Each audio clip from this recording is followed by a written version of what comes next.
முற்பிறவியில் பாவம் செய்தவர்கள் மறுஜன்மத்தில் கண் தெரியாமல் பிறப்பார்கள், கால் இல்லாமல் அல்லது கால் விளங்காமல் பிறப்பார்கள் என்று மகாவிஷ்ணு என்பவர் ஒரு பள்ளியில் கூறினார். உடனே மற்றொருவர் அதை எதிர்த்து வந்தார், அதற்கு எதிர்ப்பு தெரிவித்தார். பொதுவாக பள்ளியில் பூர்வ ஜன்மம், கர்மா தியரி முதலிய விஷயங்களை பற்றி பேசக்கூடாது. இப்படி ஒரு ஆன்மீகம் பள்ளிக்கூடத்தில் பேசக்கூடாது என்று அவர் கூறினார். அதற்கு மகாவிஷ்ணு என்பவர், ஆன்மீகம் என்பது சேவையே என்று கூறினார். கூடாது என்று சொன்னவர் அதன் பிறகு ஆல் ஆர் ஈக்குவல் என்று கூறினார். மகாவிஷ்ணு கூறினார், ஆல் ஆர் ஈக்குவல் என்பதைத்தான் நானும் கூறுகிறேன் என்று கூறினார். இவ்வாறு இந்த வாதமானது சூடுபிடித்தது. மகாவிஷ்ணு அவருக்கு மைக்கை கொடுக்க சொன்னார். அதன் பிறகு பைபிள், குரான், கீதை இவைகளிலிருந்து ஏதாவது கூறுவதை மறுத்தால் ஈகோ இருப்பதாக பொருள் என்று கூறினார் மகாவிஷ்ணு. அதற்குள் ஒரு அம்மா வந்து சொன்னார்கள், எதிர்த்தவர் ஒரு மாற்றுத்திறனாளி என்று கூறினார்கள். மகாவிஷ்ணு கூறினார், நான் அதை மதிக்கிறேன், I respect it, but there is a way to ask என்று மகாவிஷ்ணு கூறினார். மேலும் சில விஷயங்களை கூறி சென்றார் மகாவிஷ்ணு. இதை அவர் சோசியல் மீடியாவில் வெளியிட இது பரவ ஆரம்பித்தது. இதற்கு பலர் எதிர்ப்பு தெரிவிக்கும் வண்ணமாக இருந்தது. இந்த எதிர்ப்பு எந்த அளவுக்கு போய் நின்றது என்றால், அவர் விமான நிலையத்துக்கு வரும்பொழுது 200 போலீஸ்காரர்கள் போய் அவரை கைது செய்தனர்.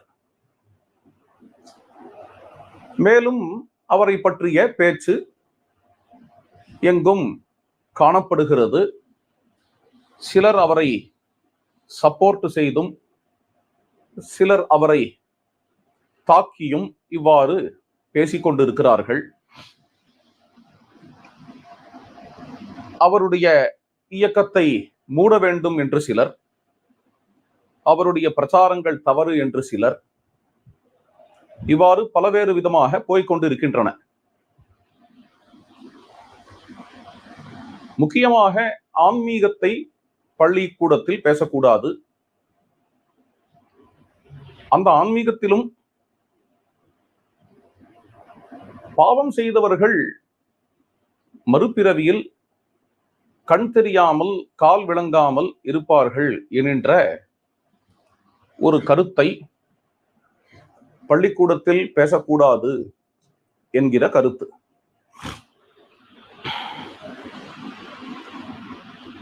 மற்றொரு விஷயம் கண்டோம் என்றால், தனது நம்பிக்கையை தவிர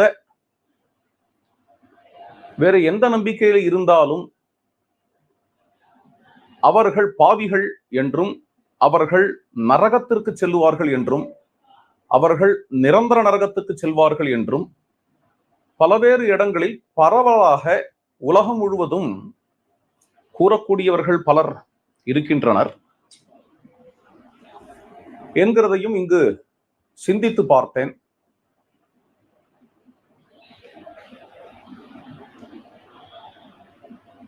வேறொரு விஷயமும் அடியனுக்கு நினைவுக்கு வந்தது. ஹோசூரில் ஒரு கம்பெனியில் என்னை பேச கூப்பிட்டிருந்தார்கள். அப்பொழுது இது ஒரு மோட்டிவேஷன் டாக். அங்கு நான் கொடுத்த தலைப்பு எஃபெக்டிவ் லீடர்ஷிப் இன் ராமாயணா என்கின்ற தலைப்பு. தலைப்புல ராமாயணம் என்கிறது இருந்தால் அது சரிப்பட்டு வராது. காரணம், ராமாயணம் என்கிற சொல் மதம் சார்ந்தது. ராமாயணம் என்பது ஒரு ஆன்மீகமாகவும் ஆகிறது. ஆதலால் வேற ஏதாவது தலைப்பில் பேசுங்கள் என்று கேட்டுக்கொண்டார்கள். வேற ஏதாவது ராமாயணம் என்கிற சொல் வராத தலைப்பில் பேச கூடியவன் தான் நான், பேச முடிகின்றவனும் கூட.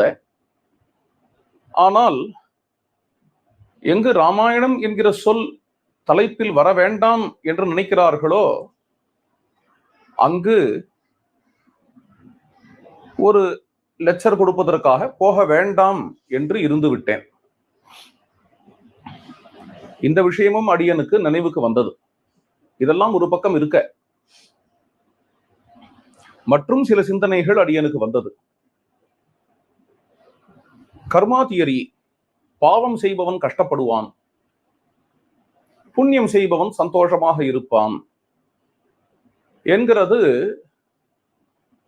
நமக்கு தெரிந்தவரை எவ்வளவு பழமையானது, எங்கிருந்து தோன்றி வருகிறது என்றெல்லாம் மனம் விசாரம் செய்ய தொடங்கியது. நம்முடைய இந்து சனாதன தர்மத்தில் ஆதாரமாக இருக்கக்கூடிய நூல் வேதம். வேத மந்திரங்கள் பொதுவாக பாவம் செய்தால், அதாவது பிறருக்கு தீமை விளைவிக்கும்படியாக ஏதாவது செய்தால் கடவுள் தண்டிப்பார் என்கிறதை பல இடங்களில் வலியுறுத்துகின்றன. ரிக்வேதத்திலேயே 7வது மண்டலத்தில் பாவங்கள் சிலவை வருகின்றன. அந்த பாவங்களுக்கு ஒரு குற்ற உணர்வு, இறைவனிடம் மன்னிப்பு கேட்பது, வருந்துதல் முதலிய பிராயச்சித்தமும் ரிக்வேதத்தில் வருகிறது. அப்படி எந்த விதமான குற்ற உணர்வும் இல்லாதவனை இறைவன் எப்படி தண்டிக்கிறான் என்கிற விஷயமும் அங்கு வருகிறது. இந்த குற்றங்கள் வேத மந்திரங்களில் பொதுவாக வருகின்ற குற்றங்கள் மிகவும் இன்ட்ரெஸ்டிங்கான விஷயம். ரிக்வேத சம்ஹிதை அல்லது யஜுர்வேத சம்ஹிதை, சாமவேத சம்ஹிதை, இவைகளில் வரக்கூடிய குற்றங்களை நாம் கண்டோமாகில் பொதுத்தன்மை வாய்ந்தவைகளாக இருக்கின்றன. உதாரணமாக சொல்ல வேண்டும் என்றால், இதே 7வது மண்டலம் ரிக்வேத சம்ஹிதையில் சுரா, மன்யுஹு, விபீதகா, மேலும் அசித்திஹி என்கின்ற குற்றங்கள் வருகின்றன. சுரா என்றால் குடிப்பழக்கம், மன்யுஹு என்பது கட்டுக்கடங்காத ஆத்திரம், விபீதகா என்கிறது சூதாட்டம், மனசாட்சிக்கு விரோதமாக நடந்து கொள்ளுதல். இப்படிப்பட்ட விஷயங்களுக்கு மனம் வருந்துதல், அப்படி மனம் வருந்தாவிடல் இறைவன் தண்டிப்பார் என்கின்ற உணர்வு, இறைவன் தண்டிப்பாரோ என்கிற அச்சம், இதெல்லாம் ரிக்வேத சம்ஹிதையில் நமக்கு கிடைக்கக்கூடிய விஷயம். சூதாடாதே என்கிற விதி வாக்கியமே ரிக்வேதத்தில் இருக்கிறது. அக்ஷைர்மாதீவ்யா, உழைத்து சாப்பிடு, கிருஷிமித் கிருஷஸ்வ. கிருஷிமித் கிருஷஸ்வ என்றால் உழுது சாப்பிடுன்னு அர்த்தம். உழுது என்கிறது இங்க ஒரு ரெப்ரசன்டேஷன். ஏதோ ஒரு விதத்தில் உழைத்து சாப்பிடு. மற்றவனுக்கு போய் சேர வேண்டிய செல்வத்தில் ஈடுபடாதே.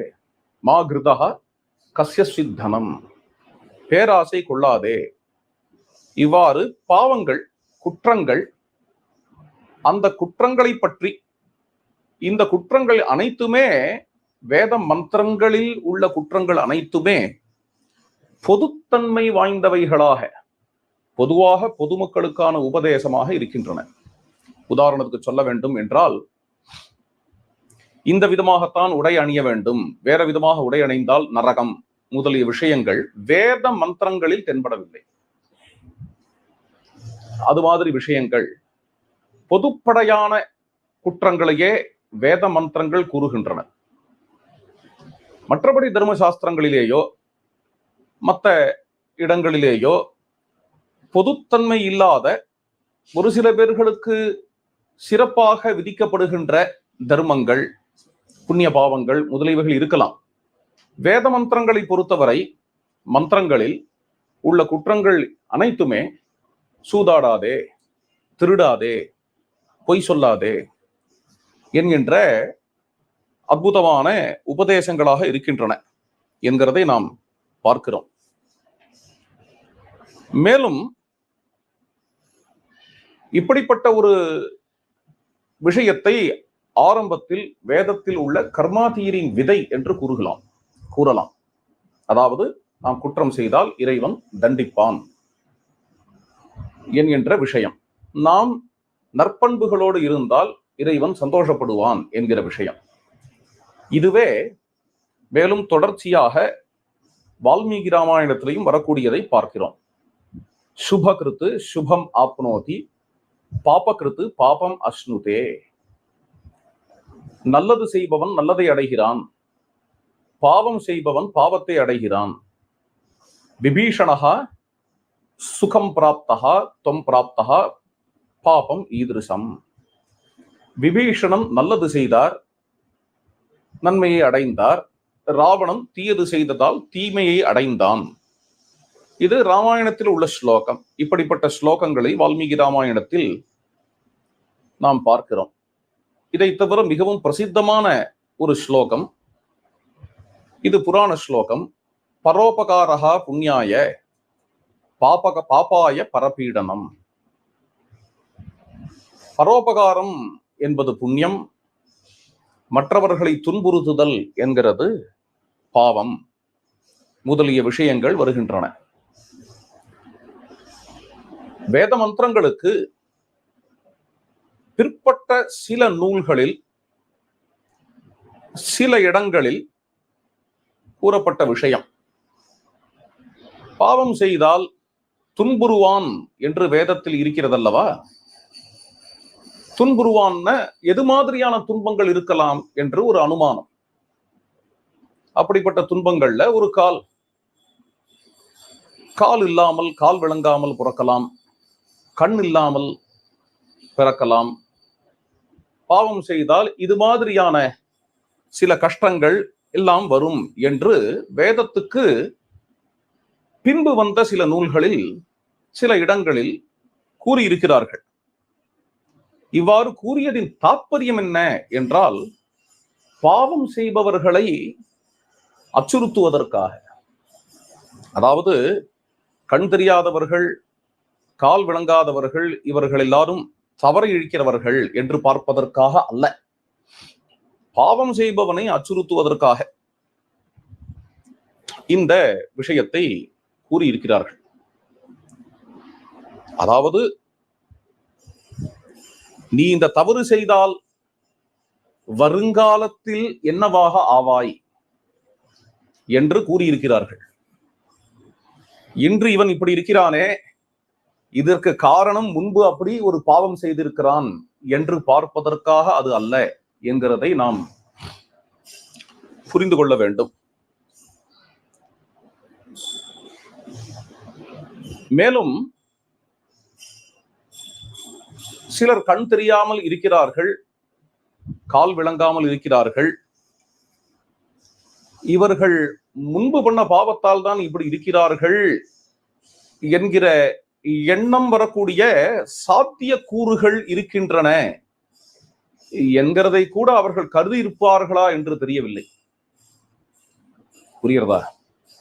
இதை கூட அவர்கள், அதாவது இதை கூறியவர்கள், பாவம் செய்தால் கால் விளங்காமல் பிறப்பான், கண் தெரியாமல் பிறப்பான் என்று கூறியவர்கள் இவ்வாறு கூறினால் நாளை வருபவர்கள் கண் தெரியாதவர்கள் எல்லாரும் பாவிகள் என்று கூறிவிடுவார்கள், கருதி விடுவார்கள் என்பதற்கான சாத்தியக்கூறு கூட அங்கு இருப்பதாக அடியனுக்கு தெரியவில்லை. அப்படிப்பட்ட ஒரு டிஃபெக்ட் இந்த கருத்தில் இருக்கக்கூடும். ஆனால் ஒரு விஷயம் நாம் நினைவில் வைத்துக் கொள்ள வேண்டிய விஷயம், கஷ்டப்படுபவர்கள் எல்லாருமே பாவிகள் என்று நாம் நினைக்க முடியாது. பாவிகள் கட்டாயம் கஷ்டப்படுவார்கள் என்கிறது தான் பட்டாங்குகளின் கருத்தாக இருக்கின்றன. கஷ்டம் என்பது பல காரணங்களால் வரலாம். சில தேச தலைவர்கள் தியாகம் செய்வதில் கஷ்டம் இருக்கிறது. மிகப்பெரிய தியாகங்கள் செய்துவிட்டு அந்தமான் சிறையில் அடைபட்டு கடந்தார்கள். இப்படிப்பட்ட கஷ்டங்களுக்கு ஆளான தேச தலைவர்கள் கஷ்டப்படும் பொழுது எந்த ஜென்மாவில் என்ன பாவம் செய்தார்களோ அதனால் கஷ்டப்படுகிறார்கள் என்று கூற முடியுமா? தவத்திலும் ஆன்மீகத்திலும் மத போதகர்களாக இருப்பவர்கள் கூட கஷ்டப்படுவதை பார்க்கிறோம். நியம நிஷ்டையால் கஷ்டப்படுவதை பார்க்கிறோம். ஏகாதசி உபவாசம், ஒரு நாள் முழுக்க பட்டினி கிடக்கிறார். அவ்வாறே 6 நாள் பட்டினி கிடப்பவர்கள் முதலியவர்கள்லாம் உண்டு. மாதக்கணக்கில் பட்டினி கிடப்பவர்கள் கூட உண்டு. இந்த உபவாசம், இந்த உண்ணாமை விரதம் இருப்பது இப்படி கஷ்டப்படுகிறார்களே, சந்தோஷமா ஜாங்கிரி ரசகுல்லா என்பதை சாப்பிடுவதை விட்டுவிட்டு இப்படி கஷ்டப்படுகிறார்களே, எந்த ஜென்மாவில் என்ன பாவம் பண்ணாரோ இன்று ஏகாதசி விரதம் பண்ணி கொண்டிருக்கிறார் என்று யாராவது கருதினால் அது ஒரு மடமையே. அப்படி நினைக்க முடியாது. கஷ்டத்திற்கு வேறு பல காரணங்கள் கூட இருக்கலாம். இப்பொழுது ஒரு உதாரணமாக, இவர்களா வாலண்டியரா படுற கஷ்டம், அதுக்குதான் தியாகம்னு பேர். அந்த தியாகத்தை பத்தி பேசினோம். இன்னும் சில காரணங்கள் கூட அதற்காக இருக்கலாம். ஒருவர் மாற்றுத்திறனாளியாக பிறக்கிறார் என்றால் அதற்கு என்ன காரணம் உண்டோ அது தெய்வத்துக்கே வெளிச்சம். அவருக்கும் தெய்வத்துக்கும் உள்ள உறவு அது. மாற்றுத்திறனாளிகள் என்று அவர்களுக்கு பெயர் வந்ததற்கே காரணம் என்ன? இந்த திறமை இல்லாத போனாலும் மற்றொரு அசாத்தியமான திறமை அவர்களுக்கு இருக்கிறது என்கிறதுனால தானே மாற்றுத்திறனாளி என்கிற பெயரே வந்தது. அது ஒரு அற்புதம் நடக்கிறது. ஒரு திறன் இல்லாத போனாலும் மற்றொரு திறன் அசாத்தியமாக அவர்களிடம் இருப்பதை நாம் பார்க்கிறோம். ஹெலன் கெல்லர் மாற்றுத்திறனாளி. எப்பேற்பட்ட அசாத்தியமான காரியங்களை செய்திருக்கிறார்கள் என்கிறதை நாம் காண முடிகிறது. தெய்வத்திற்கு தெரிந்த அளவுக்கு நமக்கு தெரியாது. நமக்கு ஏதோ இந்த பிறவியினுடைய ஆரம்பத்திலிருந்து இந்த பிறவியினுடைய கடைசி வரைக்கும் தான் தெரியும். தெய்வம்தான் நம்முடைய பல பிறவிகளையும் நம்மை ஹோலிஸ்டிக்காக புரிந்து கொண்டது. நமக்கே நம்மை பற்றி புரிதல் ஹோலிஸ்டிக்காக கிடையாது. 100 வருடங்கள் முன்னாடி எப்படி இருந்தோம், எங்க இருந்தோம்னு நமக்கு தெரியாது. 100 வருடங்கள் கழித்து எங்க போறோம்னு தெரியாது. இதற்கு இடையில ஒரு வாழ்க்கை. தெய்வமோவெனில் நம்முடைய பல ஜன்மாக்களை தெரிந்திருக்கக்கூடிய ஒரு தத்துவமாக இருக்கிறது. ஆதலால் போன ஜென்மாவில் பாவம் செய்ததால் இந்த ஜென்மாவில் கண் தெரியாமல் பிறந்திருக்கிறார் என்பதை கூறுவதற்காக அடியேன் இங்கு கூறவில்லை. அதற்காக இதை கூறவில்லை, தவறாக எடுத்துக்கொள்ளக்கூடாது. இதை அடியேன் கூறியதற்கு காரணம் வேற. ஒவ்வொரு ஜென்மத்திலும் ஒரு மனிதன் பிறக்கும் பொழுது அவன் மேலும் மேலும் அவன் எப்படி உயர வேண்டும், அவன் அங்கு அத்தியாத்மமாக, முக்கியமாக ஆன்மீகத்தில் அவன் மேலும் மேலும் எப்படி ஒரு வளர்ச்சி பெற வேண்டும் என்பதற்கான ஒரு கன்ஜீனியல் அட்மாஸ்பியர், அதற்கு ஏத்த மாதிரியான ஒரு தன்மை கொடுத்து, அதற்கு ஏத்த மாதிரியான ஒரு வாழ்வு முறை கொடுத்து, இவனுடைய பல ஜன்மங்களை அறிந்த இறைவன் இவனை எப்படி படைக்கணுமோ அப்படி படைக்கிறார். அப்படி படைக்கும் பொழுது எதனால் இப்படி படைத்தார் என்கிறதெல்லாம் கூறுவதற்கு நாம் ஆள் இல்லை. பூர்வ ஜென்மத்தில் பாவம் செய்ததால் இப்படி படைத்திருக்கிறார் இறைவன், அல்லது இவன் இப்படி பிறந்திருக்கிறான் என்று கூறுவதற்கு நாம் ஆள் இல்லை. ஏதோ காரணமாக கூட இருக்கலாம். இங்கு அடியேன் ஒரு விஷயத்தை கூற விரும்புகிறேன். ஆய்க்குடி என்ற கிராமத்தில் ஒரு பெரியவர் இருக்கிறார். ஸ்ரீ ராமகிருஷ்ணன் என்று அவருக்கு பெயர். அவர் இளமை பருவத்தில் விளையாடி கொண்டு இருக்கையில் மலையிலிருந்து கீழே விழுந்து பாறையில் அடிபட்டு அதனால் கழுத்திலிருந்து கால் வரை விளங்காமல் போயிற்று. பிரக்ஞை உண்டு, உணர்வு உண்டு, ஆனா கழுத்திலிருந்து கால் வரை விளங்காது. இவ்வாறாக மறுபடியும் வீட்டிற்கு வந்து சேர்ந்தார். அதன் பிறகு தொண்டு செய்ய முடிவெடுத்தார். மிகப்பெரிய தொண்டுகள் அவருடைய தொண்டுகள். நாங்கள்லாம் ரமணியன் நானும் சொல்லுவோம் அவரை. மிகப்பெரிய தொண்டு. அமர் சேவா சங்கம் என்கிற ஸ்தாபனத்தை நிறுவினார். அதன் தொடர்ச்சியாக இன்றைய தினம் சுப்பிரமணியா சேரிட்டபிள் ட்ரஸ்ட் முதலிய மற்றும் சில ஸ்தாபனங்கள் எல்லாம் ஏற்பட்டு இன்றைய தினம் இவ்வாறு மாற்றுத்திறனாளிகளை எப்படி கொண்டு வருவது, அவர்களுடைய திறம், அவர்களுடைய பொட்டன்ஷியலை அவர்களை கொண்டே உணர வைத்து அவர்களை எப்படி கொண்டு வருவது என்கிறதை ஒரு விஷன், மிஷன், பேஷனாக கொண்டு அதற்காக தனது வாழ்வை அர்ப்பணித்து தலையை கொண்டு மட்டும் தொண்டு செய்ய முடியும். அப்படிப்பட்டவர் செய்யக்கூடிய தொண்டு. அப்படிப்பட்ட தொண்டினால் இன்றைய தினம் இந்த இந்த இயக்கமானது மிகப்பெரிய அளவில் வளர்ந்து பலவேறு மாற்றுத்திறனாளிகளுக்கு தொண்டு செய்து கொண்டு இருப்பதை நாம் காண்கிறோம். அண்மையில் அவருக்கு பத்மஸ்ரீ அவார்டு கூட கிடைத்திருக்கிறது. அவரிடம் யாராவது, அவர் அடிபட்டு வீட்டிற்கு வந்திருந்த பொழுது அவரிடம் யாராவது போய் துக்கம் விசாரித்தால், இப்படி ஆயிடுத்தே உங்களுக்கு, தெய்வம் சோதிச்சுடுத்தே, தெய்வம் தண்டிச்சுடுத்தே என்றெல்லாம் கூறும் பொழுது, அடாடா இப்படி ஆயிடுத்தே, என் லைஃபே போயிடுத்து, எனக்கு என்ன பண்ண முடியும், வாழ்க்கையே கஷ்டம்தான் என்று அவரிடம் இருந்து பதில் வராது. எந்த ஜென்மால என்ன பாவம் பண்ணேனோ இப்படி ஆயிடுத்து எனக்கு என்கின்ற பதிலும் வராது.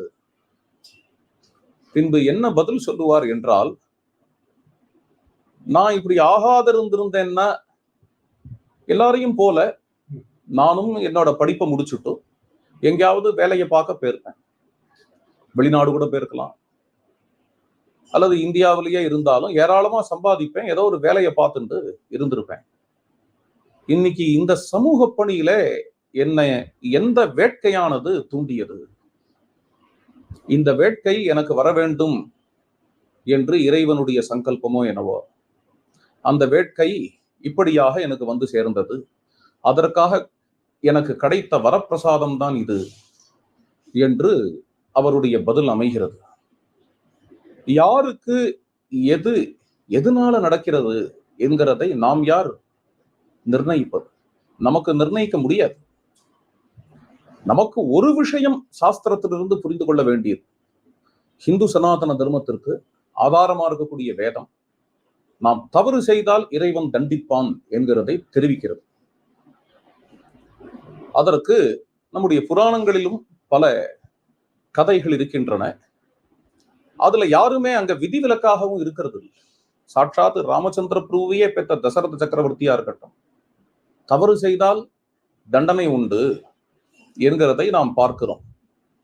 ஏதோ ஒரு ரிஷிகுமாரனை அவர் தெரியாமல் விதைத்தால் கூட அங்கு கொஞ்சம் கவனமாக இருந்திருக்கணும். அப்படி கவனமாக இல்லை என்கிற தோஷத்திற்காக ராமரையே, பகவானையே பெற்றவர், அப்படிப்பட்டவர் கூட வாழ்க்கையில் மிகப்பெரிய கஷ்டத்துக்கு ஆளாகிறார் என்கிறதை நம்முடைய சனாதன தர்மம் போதிப்பதை நாம் பார்க்கிறோம். அதை நாம் எடுத்துக்கொண்டு போக வேண்டுமே தவிர அந்த தத்துவத்தை நாம் தவறு செய்யக்கூடாது, தவறு செய்தால் இறைவன் தண்டிப்பார், தண்டிக்கிற வரைக்கும் போக வேண்டாம். இறைவன் மனம் நொந்து போவார். என்னுடைய பக்தனாயிருந்து இவ்வாறு தவறு செய்கிறானே என்று வருத்தப்படுவார். இறைவன் வருத்தப்படும்படியாக நாம் நடந்து கொள்ளக்கூடாது, இறைவன் தண்டிக்கும்படியாக நாம் நடந்து கொள்ளக்கூடாது என்கின்ற பாவம் தான் முக்கியமே தவிர, அதை தவிர நாம் இப்படி கண் தெரியாமல் பிறந்திருந்தால் முற்பிறவி பாவம் என்கிற விஷயங்களை நாம் தள்ள வேண்டியதுதான். அதை நாம் மனதிற்குள் கொண்டு வந்து நாம் கண் தெரியாதவர்களை அவமதிக்க கூடாது என்கிறது முக்கியமான விஷயம். இங்கு மற்றும் சில விஷயங்களை சிந்தித்தேன். வேதங்கள் பொதுவாக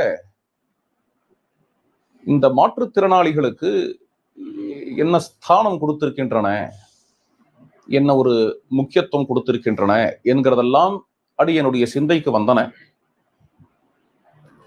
அவைகளை பார்ப்போமாகில், ரிக்வேதத்தில் விஷ்பலா என்கிற ஒரு பெண்மணி, அந்த பெண்மணி காலை இழந்தாள். அப்பொழுது அந்த பெண்மணிக்கு உடன் லெக், மரக்கால் கொடுத்து அஸ்வினி குமாரர்கள் அருளினார்கள் என்று வருகின்றது. அஸ்வினி குமாரர்கள் வைத்தியத்தினுடைய தெய்வங்கள். இது விஸ்பலா விஷயமாக மட்டுமல்ல, எந்த எந்த அங்கம் இல்லாதவர்களுக்கு எப்படி எப்படி அங்கத்தை கொடுத்தார்கள் என்று ஒரு மிகப்பெரிய சூத்தமே, ஒரு பகுதியே ரிக்வேதத்தில் இருக்கின்றது. ரிக்வேத மந்திரங்களை, வேத மந்திரங்களை கண்டுபிடித்த ரிஷிகளில் கண் தெரியாதவர்கள் உண்டு. தீர்க்கதமசு என்கின்ற ரிஷி, செவனர் என்கின்ற ரிஷி கண் தெரியாதவர்கள் என்கிறதை நாம் பார்க்கிறோம். அபாலா என்கின்ற ஒரு ரிஷிகை, ஒரு பெண்மணி, அவள் கண்டுபிடித்த வேத மந்திரங்கள் ரிக்வேத சம்ஹிதையில் வருகின்றன. அந்த அபாலா அவளுமே மாற்றுத்திறனாளியாக இருந்தாள் அல்லது இருந்தார் என்று ரிக்வேத சம்ஹிதை மூலமாக நமக்கு தெரிகிறது. இப்பொழுது கூட நமது கௌதமன்ஜி அவர்கள், நமக்கெல்லாம் தெரிஞ்சிருக்கும், கௌதமன்ஜி அதாவது சமூக பணியாளர், ஒரு 2-3 சோஷியல் சர்வீஸ் சென்டர் நடத்துறார் ஓசூர்ல. அதுல இந்த சமூக பணிக்கான சென்டர்ல ஒரு சென்டர் பேர் அபாலா. இது எதுக்கு என்றால், உங்க ஊர்ல எங்கேயாவது யாராவது மாற்றுத்திறனாளிகளான பெண்மணிகள் இருந்தா அந்த பெண்மணிகளுக்கு தொண்டு செய்யறதுக்காக அந்த ஒரு சென்டர் நடத்துகிறார். சதி விஜயம் ஸ்ரீ அண்ணாவனுடைய ஒரு நூல், அந்த நூலில் அபாலா என்று ஒரு சாப்டர் வருகிறது. அந்த பகுதியை பார்த்துவிட்டு இந்த பெயரை சூட்டலாம், நம்முடைய சென்டர் சோஷியல் சர்வீஸ் சென்டருக்கு இந்த பெயரை சூட்டலாம் என்று கௌதமன்ஜி அவர்கள் அந்த பெயரை சூட்டி இருக்கிறார். இதெல்லாம் நினைவுக்கு வந்தது. ஸ்ரீமத் ராமாயணம் என்று எடுத்துக்கொண்டால், கண் தெரியாத பெற்றோர்கள், அந்த பெற்றோர்களின் சிறுவனை தசரத சக்கரவர்த்தி அறியாமல் அடித்து விட்டார். அறியாமல் அடித்து விட்டாலும் அதில் கவனக்குறைவு என்கிற தோஷம் இருக்கிறதுனால அவர் பகவானையே பெற்றவராக இருந்தாலும் அதற்கான கஷ்டத்தை அனுபவித்தே தீர வேண்டும் என்று ஆயிற்று. அந்த கண் தெரியாத அந்த தபஸ்விகள், அவர்கள் ரிஷிகள், கண் தெரியாத இருவருமே, அந்த தம்பதியே ரிஷிகள். அந்த ரிஷிகளிலும் அங்கு தவம் செய்யக்கூடிய அந்த தபஸ்வி இருக்கிறாரே, அவரை வைசியர் என்றும் அந்த பெண்மணியை 4ஆம் வர்ணத்தவர் என்றும் ராமாயணம் குறிப்பிடுகிறது. அப்படிப்பட்ட தவம் செய்யக்கூடிய தம்பதியர், அந்த தம்பதிகள் கண் தெரியாதவர்கள். அந்த கண் தெரியாதவர்களின் அந்த சிறுவனை, அந்த இளைஞனை அடித்து விட்டார் என்கிறதுனால், தெரியாமல் அடித்திருந்தாலும் அந்த தசரத சக்கரவர்த்தி அதற்கான தண்டனையை பெற வேண்டியிருந்தது என்கிறதை ராமாயணம் நமக்கு தெரிவிக்கிறது. இவ்வாறே சம்பாதி, அவரும் ராமாயணத்தில் வரக்கூடிய மாற்று திறனாளர். ரக்கை இல்லாமல் கஷ்டப்பட்டு கொண்டிருந்தார் சம்பாதி. நிஷாகரர் என்கின்ற முனிவர் சம்பாதியை பார்த்து கூறினார், ஸ்ரீ ராமபிரானுக்கு வாக்கு சகாயம் செய்வாய், அதன் மூலமாக உனக்கு ரெக்கை கிடைக்கும். இவ்வாறே ராமச்சந்திர பிரபுவுக்கு வாக்கு சகாயம் செய்து ராமருடைய ஒரு திருவருளால சம்பாதிக்கு இறக்கைகள் வந்தன என்கிறதை நாம் காண்கிறோம். இவ்வாறு சிந்தனைகள் ஓடின. இப்பொழுது நம்முடைய காலத்தில் வட இந்தியாவில் ஒரு பெரிய மகான் இருக்கிறார். ஸ்ரீ ராமபத்ர ஆச்சாரியர் என்று அவருக்கு பெயர். இவர் ஒரு மாற்றுத்திறனாளி. இவருக்கு கண் தெரியாது, செவன மகர்ஷியை போன்றவர். அப்பேற்பட்ட இந்த ஸ்ரீ ராமபத்ர ஆச்சாரியர் என்கிறவர் எண்ணிலடங்காத இலக்கியங்களை இயற்றியுள்ளார், சம்ஸ்கிருத காவியங்களை இயற்றியுள்ளார், சாஸ்திர கிரந்தங்களை இயற்றியுள்ளார். பகவத்கீதை, பிரம்மசூத்திரம் முதலியவைகளுக்கு சம்ஸ்கிருதத்திலேயே விளக்கம் கொடுத்திருக்கிறார். சீதம்மாவை பற்றிய ஸ்தோத்திரங்கள், ராமச்சந்திர பிரபுவை பற்றிய ஸ்தோத்திரங்கள் அருளி செய்திருக்கிறார். ஸ்ரீ ராமானந்த சம்பிரதாயத்து பீடாதிபதியாக, மடாதிபதியாக இருக்கிறார். பல்லாயிரம் பேர்களுக்கு ராமாயண உபன்யாசம் செய்பவராக இன்று திகழ்கிறார் என்கிறதையெல்லாம் நாம் பார்க்கிறோம். இதெல்லாம் பகிர்ந்துக்கணும்னு தோணித்து அடுத்த விஷயத்துக்கு வரேன். கர்மா தியரி என்கிறது மிகவும் உயர்ந்த விஷயம், ப்ரொஃபவுண்டான விஷயம். மாற்றுத்திறனாளிகள் எல்லோரும் பாவிகள் என்கிறது அல்ல கர்மா தியரி. கர்மா தியரி என்கிறதை இந்த ஒரு விஷயத்துக்குள்ள லிமிட் பண்ண முடியாது. கர்மா தியரி என்பது சனாதன தர்மத்தில் மட்டும் உள்ள விஷயம் அல்ல. பௌத்தம், சமணம், சீக்கிய மதம், சனாதனம் இவ்வனைத்திலுமேயே, அதாவது இந்தியாவில் தோன்றிய 4 சமயங்களிலுமேயே பொதுவாக இருக்கக்கூடிய ஒரு விஷயம் கர்மா தியரி என்கிறது. அதிலும் சனாதன தர்மத்திற்குள் இருக்கக்கூடிய உட்பிரிவுகள் சைவம், வைணவம், சாக்தம் இவை அனைத்திலும் பொதுப்படையாக இருக்கக்கூடியது இந்த கர்மா தியரி. இன்னும் சொல்ல போனால் சனாதன தர்மம், பௌத்தம், சமணம், சீக்கியம் இந்நான்கிலுமேயே பொதுப்படையாக இருக்கக்கூடிய தத்துவங்கள் ஒரு சிலவை. அத்தத்துவங்களில் கடவுள் கூட ஒன்று கிடையாது. பௌத்தத்திலேயோ சமணத்திலேயோ இறைவன் கிடையாது. இருப்பினும் இந்த கர்மா தியரி உண்டு. இது ஒரு ஆச்சரியத்துக்குள்ளி உரிய விஷயம். அதே போல் பௌத்தம், சமணம் இவர்கள் வேதத்தை பிரமாணமாக ஏற்பவர்கள் அல்ல. இருந்தாலும் கர்மா தியரியை அவர்கள் பிரமாணமாக ஏற்கின்றனர். அப்படிப்பட்ட ஒரு ஆச்சரியமான விஷயம் இந்த கர்மா தியரி என்கிறது. அப்பொழுது இது ஒரு சாதாரணமான விஷயமாக, ஒரு அற்ப விஷயமாக நாம் நினைக்க முடியாது. அற்ப விஷயம்னு எதை சொல்றேன்னா, ஏதோ ஒரு கால் விளங்காதவர்கள் பூர்வ ஜென்மத்துல பாவம் பண்ணதுனால கால் விளங்காமல் போனார்கள், இதுதான் கர்மா தியரி என்று முடிவு கட்டவே முடியாது. இது ஒரு அற்புதமான விஷயம் கர்மா தியரி என்பது. இது இப்போ நான் சொன்னேனே, இந்த 4 சமயங்கள், இந்த 4 சமயங்களை தாண்டி வேறு எங்கேயாவது இந்த கர்மா தியரிங்கிறது இருக்குமா? அடியனுக்கு தெரிஞ்ச வரைக்கும் இந்த 4 சமயங்களில் எவ்வளவு தெளிவாக இருக்கிறதோ அந்த அளவுக்கு தெளிவாக மற்ற சமயங்களில் இருப்பதாக அடியனுக்கு தோன்றவில்லை.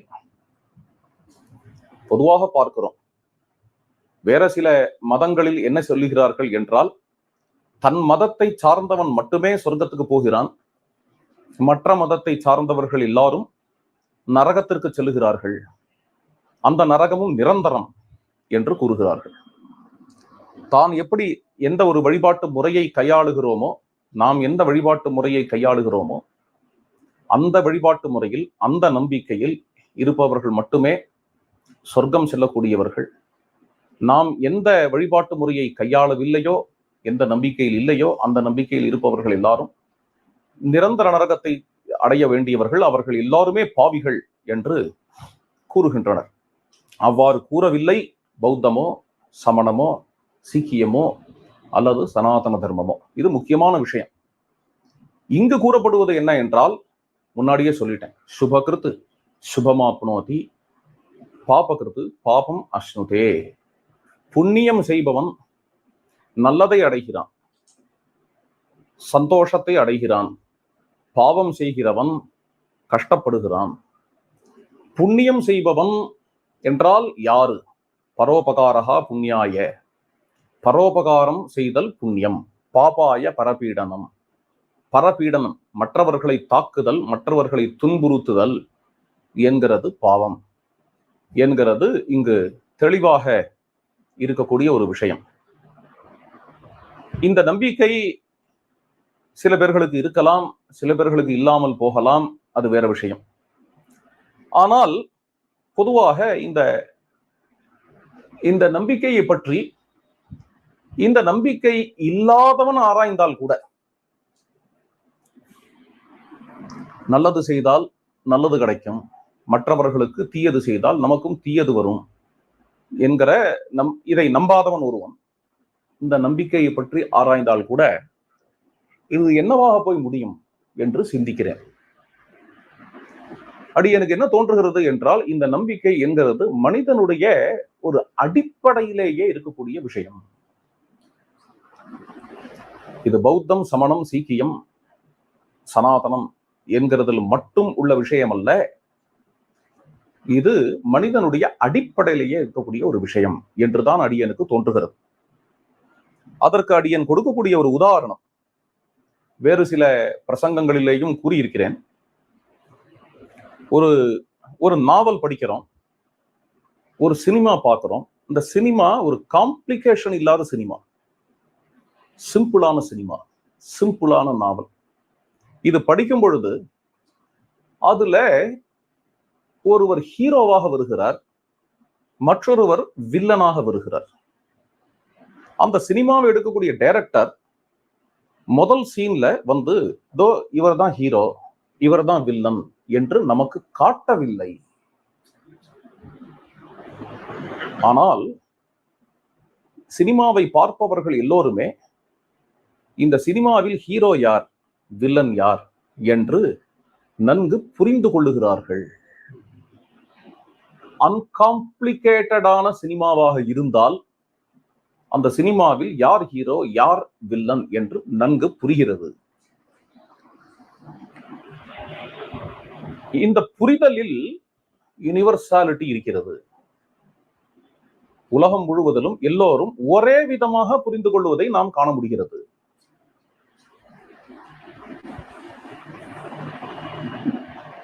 இங்கு ஒரு சினிமா ஓடுகிறது, அன்காம்ப்ளிகேட்டடான சினிமா. இதே சினிமா அமெரிக்காவில் ஓடுகிறது, அல்லது அமெரிக்காவில் எடுக்கப்பட்ட ஒரு சினிமா இங்கேயும் ஓடுகிறது என்னும் பொழுது, இதுல அமெரிக்கால ஹீரோன்னா யாரு, வில்லன்கிற யாரு என்பதற்கான பார்வை வேறு. இங்கு வேற யாரையோ ஹீரோ வேற யாரையோ வில்லன்னு புரிஞ்சு போங்கிறது இல்ல. அதே சினிமாவில் நல்லா கவனிங்கோ, அதே சினிமா. அதுதான் ஒரு ஆச்சரியம். அப்போ எப்படி இந்த யூனிவர்சலிட்டி வருது? அது அரேபியாவா இருக்கட்டும், அது அமெரிக்காவா இருக்கட்டும், எல்லா இடத்துலையுமே ஒரு சினிமான்னு பார்க்கும் பொழுது அந்த சினிமால யார் ஹீரோ யார் வில்லன் என்கிறத பற்றிய ஒரு யூனிவர்சல் அண்டர்ஸ்டாண்டிங்க பார்க்கிறோம். அன்காம்ப்ளிகேட்டட் மூவியா இருந்தது. யார ஹீரோன்னு மனசு நினைக்கிறது, யார வில்லன்னு நினைக்கிறது முக்கியமான விஷயம். எல்லோருக்கும் கஷ்டத்தை கொடுத்து கொண்டு இருக்கிறவன் அல்லது ஹீரோவுக்கு கஷ்டத்தை கொடுக்கிறவன் அவனுக்கு வில்லன் என்று பெயர். ஹீரோன்னு யார பார்க்கிறது? ஹீரோன்னு பார்க்கும் பொழுது எல்லோருக்கும் நல்லது செய்கிறவன் ஹீரோ. நல்லது செய்யறானோ இல்லையோ, எல்லோருக்கும் கெட்டது செய்யாம இருக்கிறவன் ஹீரோ. மூவி வந்து அவன் சென்ட்ரிக்கா இருக்கு, யாருக்கும் கெட்டது செய்யாத இருக்கணும். இந்த வில்லன் என்னென்ன உபத்திரவம் கொடுக்குறானோ அது ஒவ்வொன்றுல இருந்து தப்பிச்சுட்டு வருவான். கடைசியா வில்லன் ஜெயிப்பான். யாருக்கும் எந்த விதமான நல்லதும் செய்யல கெட்டதும் செய்யல, அட்லீஸ்ட் கெட்டது செய்யலைங்கிற ஒரு குவாலிபிகேஷனாவது இருக்கலாம் ஹீரோங்கிறவனுக்கு. இன்னி வரைக்கும் நல்ல வேலையா அது இருந்துட்டு இருக்கு என்று நம்புறோம். ஆனால் ஒரு ஐடியல் ஹீரோ என்கிறவன் எப்படி இருப்பான் என்றால் நல்லது செய்கிறவனாக இருப்பான். எல்லோருக்கும் நல்லது செய்கிறவன் ஹீரோவாக இருக்க வேண்டும் என்றும், எல்லோருக்கும் கெட்டது செய்பவனோ அல்லது ஹீரோவுக்கு கெட்டது செய்வனோ வில்லனாக இருக்க வேண்டும் என்றும் இந்த புரிதல், இந்த அண்டர்ஸ்டாண்டிங் யூனிவர்சல் இருக்கட்டும். இதுல இன்னொரு விஷயம், எல்லோருக்கும் உள்ள எதிர்பார்ப்பு இந்த சினிமாவுடைய முடிவுல ஹீரோ ஜெயிக்கணும், வில்லன் ஒன்று திருந்தனம் அல்லது தோல்வியை அடைய வேண்டும். ஜெயிப்பது என்றால் முடிவில் ஹீரோ சந்தோஷமாக இருக்க வேண்டும், வில்லன் வருந்த வேண்டும். இதுதான் எல்லாருடையவும் எதிர்பார்ப்பு. இந்த எதிர்பார்ப்பு தான் கர்மா தியரின்னு சொல்றாங்க. இவ்வளவுதான். இதுதான் கர்மா தியரி. 4 பேருக்கு நல்லது செய்யறவன், 4 பேருக்கு கஷ்டம் கொடுக்காதவன், கெட்டது பண்ணாதவன் சந்தோஷமாக இருக்கணும். நீண்ட நாட்கள் சந்தோஷமாக இருக்கணும். எப்போதுமே யாருக்குமே கெட்டது செய்கிறவன், எப்போதுமே உபதிரவம் செய்கிறவன், அவன் கஷ்டப்படணும் அல்லது திருந்தணும். திருந்தாவிடில் கஷ்டப்படணும் என்கின்ற இந்த எதிர்பார்ப்பு, மனிதனுடைய அடிப்படையான இந்த எதிர்பார்ப்பு இருக்கே, இதை பிரதிபலிக்கும்படியாக கர்மா தியரி அமைகிறது. அந்த கர்மா தியரியை ஆதாரமாக கொண்டு எழக்கூடிய சமயங்களாக இந்த சமயங்கள், பௌத்தமோ சமணமோ அல்லது சனாதனமோ அல்லது சீக்கியமோ, இவைகள் அமைவதை நாம் காண்கிறோம். இந்த ஒரு கருத்தை தான் நாம் பொதுவாக இந்த சமயங்களிலிருந்து சாரமாக எடுத்துக்கொள்ள வேண்டும். நாம் பொதுவாக சூதாடுதல், களவு, பொய் சாட்சி சொல்லுதல் முதலிய மற்றவர்களுக்கு அனாவசியமாக வீணாக ஹிம்சை கொடுத்தல் முதலிய தவறுகள், இந்த தவறுகளை தவிர்த்து விட்டு வாழ பயில வேண்டும். அதற்காக இருப்பதுதான் நம்முடைய தர்ம நூல்கள், நம்முடைய சான்றோர்கள் கொடுத்த அன்பளிப்புகளாக இருக்கக்கூடிய திருக்குறள் முதலிய உயர்ந்த தலை சிறந்த இலக்கியங்கள். அதில் இருக்கக்கூடிய விழுமங்களை நாம் பின்பற்றி வாழ வேண்டும் என்கிறதை, நமக்கு அப்படிப்பட்ட ஒரு வாழ்க்கை வேண்டும், அதன் மூலமாக சித்த சுத்தி ஏற்பட வேண்டும் என்கிறதையே நாம் இறைவனிடம் பிரார்த்தனை செய்து கொள்வோமாக.